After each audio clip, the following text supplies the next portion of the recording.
जय हिंद. मी शुभांगी सुक्रे तुम्हा सर्वांचं स्वागत करते आपलाच नवीन चॅनल टिक्कर मराठी.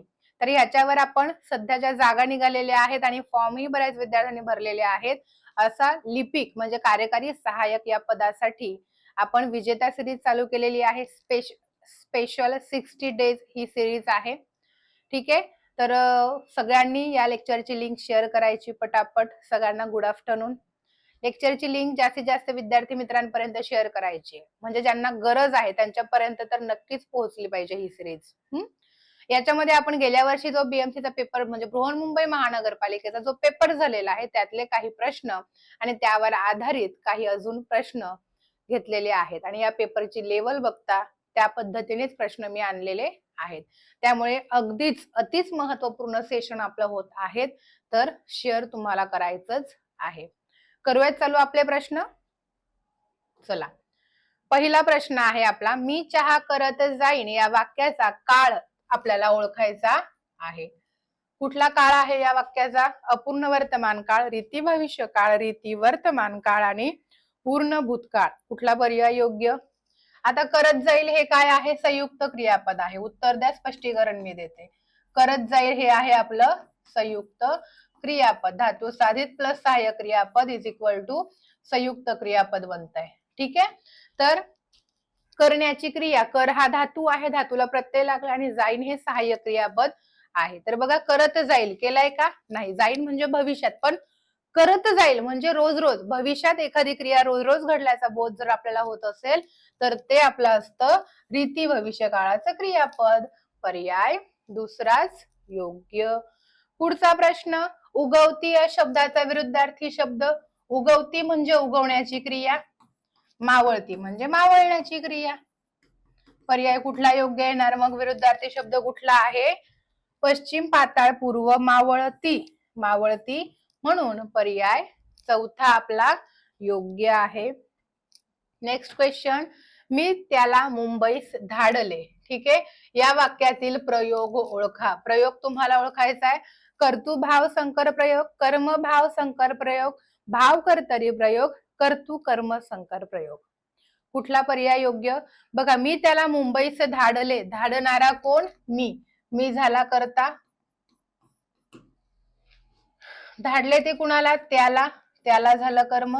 कर्त्याला प्रत्यय नाहीये म्हणजे कर्त्याप्रमाणे क्रियापद बदलेल. बघा, कर्तरी प्रयोग, कर्तृ म्हणजे कर्तरी, कर्तृ म्हणजे कर्तरी म्हणजे कर्मभाव कॅन्सल आणि भाव कर्तुक म्हणजे अकर्तुक भाव आहे.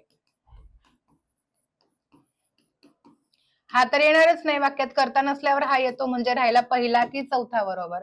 तर बघा, मी त्याला मुंबईस धाडले. ऑलरेडी कर्त्याला प्रत्यय नाहीये म्हणजे हा कर्तरी प्रयोग आहे. कर्त्याच्या लिंग वचन बदलाप्रमाणे क्रियापद बदलते. ओके. त्याला पुल्लिंगाचं स्त्रीलिंग केलं तर मी तिला मुंबईस धाडली. कर्माचं लिंग बदलले, कर्माप्रमाणे क्रियापद बदलते म्हणजे हा प्रयोग आहे आपला कर्तृ कर्म संकर प्रयोग. म्हणजे कर्माला प्रत्यय असून सुद्धा इथं कर्माप्रमाणे क्रियापद बदलते, कारण पुल्लिंगाचं स्त्रीलिंगी केलं तर क्रियापदही त्याच पद्धतीने बदलतं ना.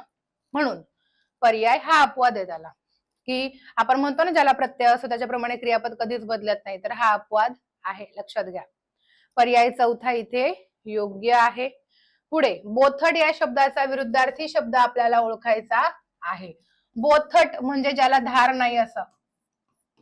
त्याच्या विरुद्धार्थी काय येईल? धारदार म्हणजे क्षीण, तीक्ष्ण, तेज, बंधन. कुठला पर्याय योग्य? बोथट या शब्दाचा विरुद्धार्थी शब्द कुठला? तर धारदार म्हणजे तीक्ष्ण. पर्याय कुठला योग्य आहे इथे? पर्याय दुसरा योग्य.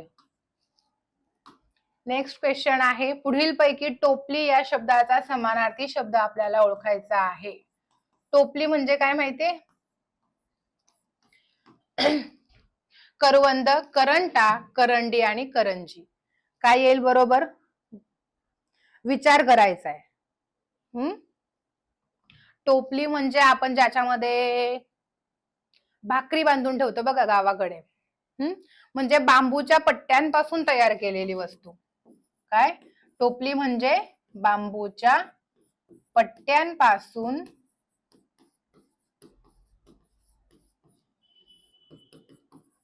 तयार केलेले ठीक आहे. मग टोपलीला दुसरा पण एक शब्द आहे. टोपलीला दुसरा कुठला शब्द आहे माहितीये?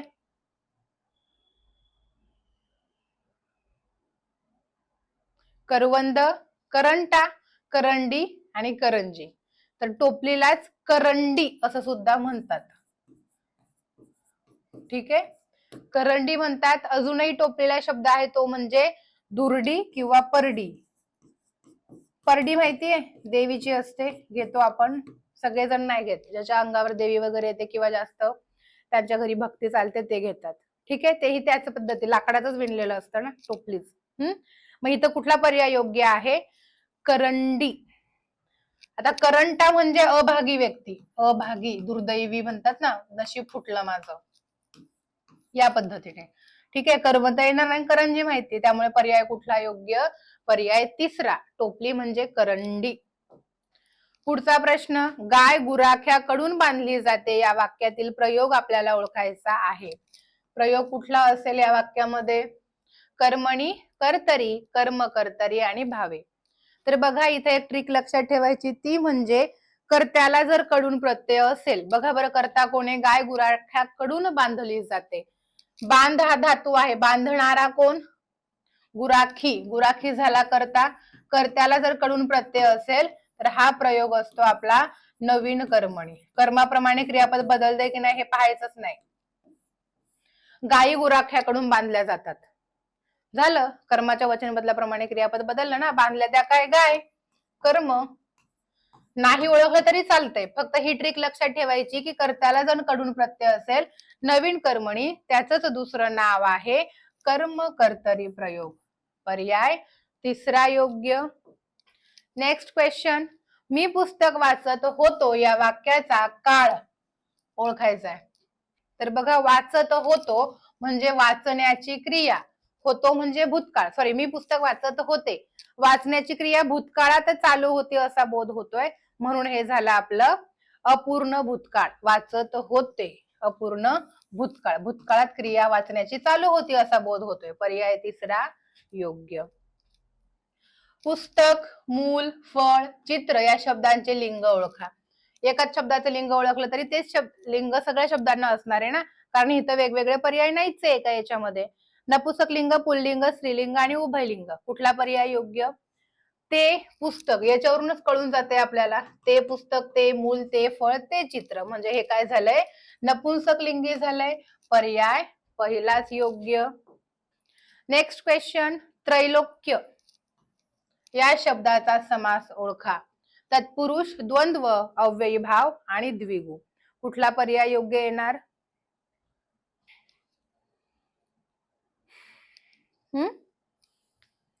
त्रैलोक्य या शब्दाचा समास कुठला?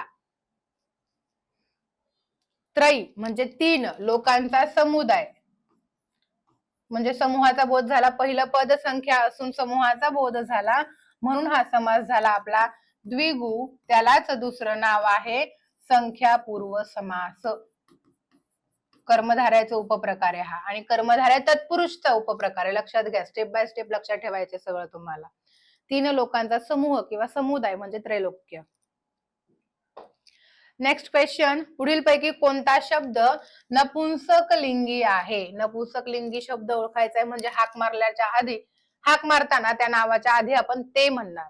ते काय म्हणणार? ते मातीला काय म्हणतो आपण? ती माती, म्हणजे झालं स्त्रीलिंगी. उद्यान, ते उद्यान. आलं का उत्तर? काटा, तो काटा, म्हणजे पुल्लिंगी. आणि बाग, ती बाग किंवा तो बाग. बाग हा शब्द पुल्लिंगी आणि स्त्रीलिंगी दोन्हीमध्ये पण येतो. पर्याय कुठला योग्य? नपुंसक लिंगी विचारलं म्हणून पर्याय आपला दुसराच योग्य आहे. सेशन शेअर करायचंय अजूनही केलं नसेल त्यांनी, आणि ज्यांना सेशन आवडते त्यांनी एकदा लाईक करून घ्यायचंच आहे.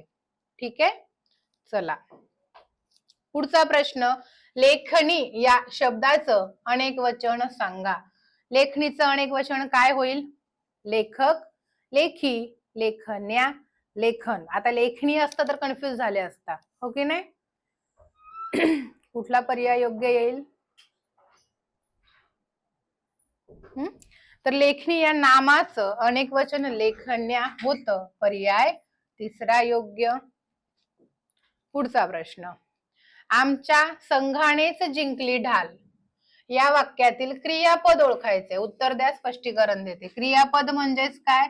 वाक्याचा अर्थ पूर्ण करणारा, काय?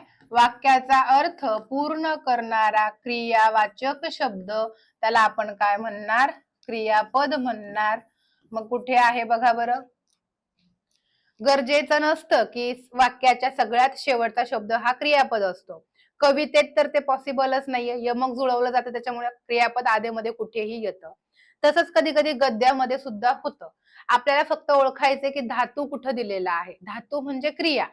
कशाची क्रिया याच्यामध्ये बघा बरं. आमच्या संघानेच जिंकली ढाल म्हणजे जिंकण्याची क्रिया, ज्याच्यामध्ये क्रिया ते क्रियापद, म्हणजे जिंकली हे काय झालं? क्रियापद झालं. पर्याय कुठला योग्य? पर्याय पहिलाच योग्य. पुढचा प्रश्न, पुढील पैकी कोणते वाक्य व्याकरण दृष्ट्या अचूक आहे? अचूक म्हणजे बरोबर. व्याकरण दृष्ट्या बरोबर असणारं वाक्य कुठलं ते आपल्याला इथे ओळखायचंय. मराठीतला हा काव्यग्रंथ ज्ञानेश्वरी ओवीबद्ध आहे. हा ओवीबद्ध काव्यग्रंथ मराठीला ज्ञानेश्वरी आहे. ज्ञानेश्वरी हा काव्यग्रंथ मराठातला ओवीबद्ध आहे. ज्ञानेश्वरी ही मनातला ओवीबद्ध काव्यग्रंथ आहे. तर कुठला पर्याय योग्य येईल?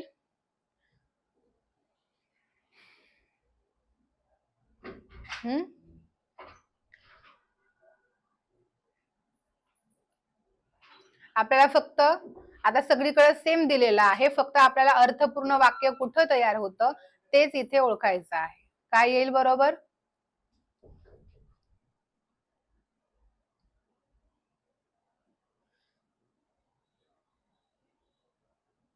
हा बघा, वाक्य ऍक्च्युअली इथं दिलेले नाहीये, ते बघू शकता तुम्ही. काय येईल बरोबर? मराठीतला काव्यग्रंथ, मराठीतला का मराठीतील, तसंही येईल. मराठीतला घेऊया. मराठीतला काव्य ग्रंथ ज्ञानेश्वरी हा ओवीबद्ध आहे. त्याच्यामध्ये ओव्या आहेत, ओवीबद्ध आहे. हे आपलं काय आहे? अर्थपूर्ण वाक्य आहे. इथं दिलंय का कुठे? याला मिळतं जुळतं कुठं? आता मराठीला नसतं, ते मराठीतला असतं. इथं चुकलं म्हणजे हा पण चूक झाला. मराठातला तर नाहीच येणार. आणि मनातला आहे का हा ग्रंथ आपला? नाही. म्हणजे मराठीतला हा काव्यग्रंथ ज्ञानेश्वरी ओवीबद्ध आहे. मूळ हे आहे अर्थपूर्ण, पण याला मिळतं जुळतं आपण हे घेतलेलं आहे. पर्याय कुठला योग्य? मग पर्याय पहिलाच योग्य. नेक्स्ट क्वेश्चन, मुलांनो चांगला अभ्यास करा या वाक्याचा प्रकार आपल्याला ओळखायचा इथे. मुलांनो चांगला अभ्यास करा, कुठला येईल वाक्याचा प्रकार? स्वार्थी, आज्ञार्थी, विद्यार्थी, संकेतार्थी. बघा आता, मुलांनो म्हणजे हाक मारल्याचा बोध होतोय आणि चांगला अभ्यास करा असं काय सांगितलेलं आहे? आज्ञा दिल्याचा बोध होतोय म्हणजे हे झालं आपलं आज्ञार्थी क्रियापद. पर्याय दुसरा योग्य. ज्यांना ज्यांना सेशन आवडते, तुमच्याच साठी चालू केले, ज्यांना आवडते त्यांनी सेशन काय करायचंय? लाईक करून घ्यायचंय. गुरुजी विद्यार्थ्यांना व्याकरण शिकवतात या वाक्यातील क्रियापदाचा प्रकार सांगा. गुरुजी विद्यार्थ्यांना व्याकरण शिकवतात. कुठल्या पद्धतीचं क्रियापद आहे याच्यामध्ये? उभयविध क्रियापद, सकर्मक क्रियापद, द्विकर्मक क्रियापद, अकर्मक क्रियापद. काय येईल बरोबर? गुरुजी विद्यार्थ्यांना व्याकरण शिकवतात. तर बघा, शिकवणारे कोण? गुरुजी. गुरुजी झाले आपला कर्ता. शिकवले ते काय? व्याकरण. झालं कर्म. कोणाला शिकवले हे पण दिले म्हणजे हे पण कर्म. मग हे निर्जीव जे असतं ते प्रत्यक्ष कर्म असतं आणि सजीव जे असतं ते अप्रत्यक्ष कर्म असतं. राईट? पहिली क्रिया प्रत्यक्ष कर्मावर घडते, नंतर ती अप्रत्यक्ष कर्मावर घडते. म्हणजे ज्या वाक्यामध्ये दोन दोन क्रियापद, दोन दोन कर्म, ज्या वाक्यात दोन कर्म आलेली असतील अशा वाक्यातील क्रियापदाला आपण द्विकर्मक क्रियापद असं म्हणणार. पर्याय तिसराच योग्य. तर हे होते आजचे आपले प्रश्न. कसे वाटले? ऑफलाईन कमेंट बॉक्स मध्ये नक्की सांगायचंय. शिकवण्याची पद्धत कशी वाटली माझी हेही जरूर कळवा आणि ज्यांना आवडले त्यांनी लाईक करून घ्या. महत्वपूर्ण सेशन आहे म्हणून लिपिक या पदाची तयारी करणाऱ्या तुमच्या सगळ्या विद्यार्थी मित्रांपर्यंत आणि मैत्रिणींपर्यंत सुद्धा हे सेशन शेअर करायचंय. चला भेटूयात उद्या. तोपर्यंत bye bye, take care, wish you all the best.